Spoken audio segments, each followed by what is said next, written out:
Glad to have you join us now. This is News Now. I am Frank Komalape. We'll begin from the Chatham House in UK, where the presidential candidate of the Labour Party, Peter Obi, has promised to restructure Nigeria's economy if elected the next president of the country.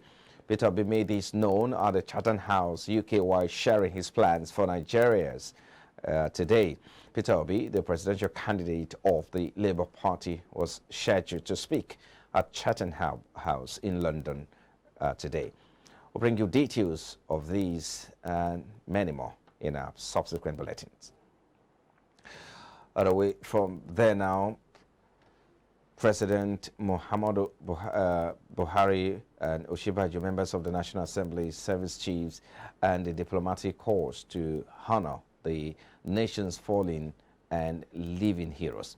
The event, which involved laying of wreath at the National Arcade in Abuja, was the climax of the activities for the 2023 Armed Forces Remembrance Day celebration.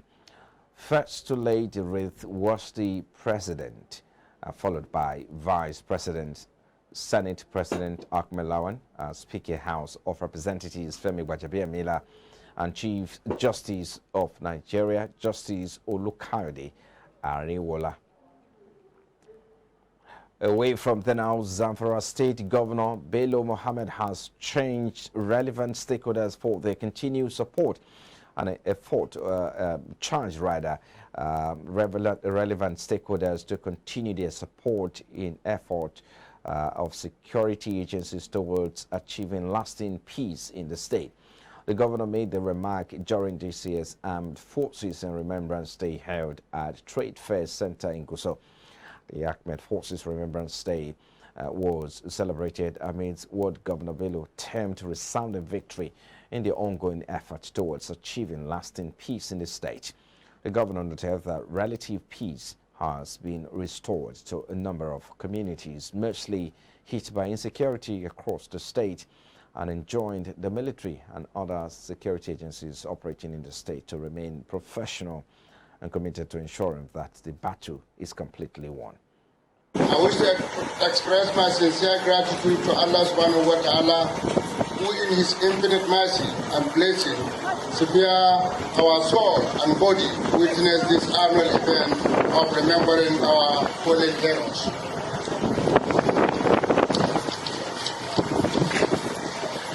The Army Force Remembrance Day is celebrated nationwide on the 15 days of January every year in order to commemorate and salute the selfless soul of our veterans who laid down their lives in the supreme sacrifice and fought gallantly to protect the territorial integrity and sovereignty of Nigeria. We really value their commitment and determination to make difference in our lives and pledge to make their effort fruitful. This event provides an avenue for individuals, groups, and other stakeholders to honor and assist our veterans. Away from there now, Edo State Governor Godwin Obaseki has urged Nigerians to be committed to the promotion of peace and unity in the country, a reflection of the sacrifices by the nation's fallen heroes. The Edo State Governor Godwin Obaseki has urged Nigerians to actively commit to promotion of peace and unity and the country in respect of the fallen heroes. The governor disclosed this at an event to commemorate the 2023 Armed Forces Remembrance Day in Benin City. Today we are remembering those who have put their lives on the line in service of this country, to secure this country, to make sure that there's peace and this country remains united. And I think it's important that we use today for reflection because it's about sacrifice. People have sacrificed, and it beckons on us to emulate what they have done, what these heroes have done, by also putting ourselves up for sacrifice. It cannot only be about the benefits, what we get from Nigeria.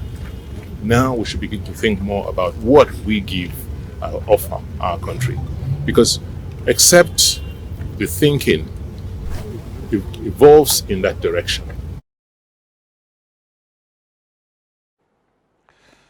In the meantime, Governor Obaseki has visited 12 rescued kidnapped victims from last Saturday's train station attack in the Guben area of Edo State.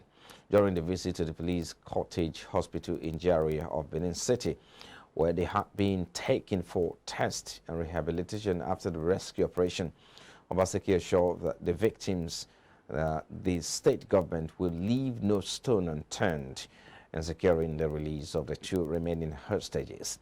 The elected governor also commended the crack team made up of various security agencies in the state, hunters and members of the Edo State Security Network, noting that their gallantry and tactfulness proved instrumental to the success recorded. Our men, the security forces, have been there for a week now. They are in the forest, and it was there that intercepted those people, because from the intelligence gathered that they are roaming around that area. So yesterday night, the security forces laid an ambush in trying to move the people from one area to the other. They intercepted them. So that is exactly what happened. We were able to release 12 out of the 14 that were being held hostages unharmed. We think it's something worth celebrating, something we should thank and appreciate our members of our security forces, the sacrifice they put in, the endless nights, the sleepless nights, which they put into this effort must be commended. And we thank God that today, which is Remembrance Day, we have something to rejoice about, something to thank armed security services for.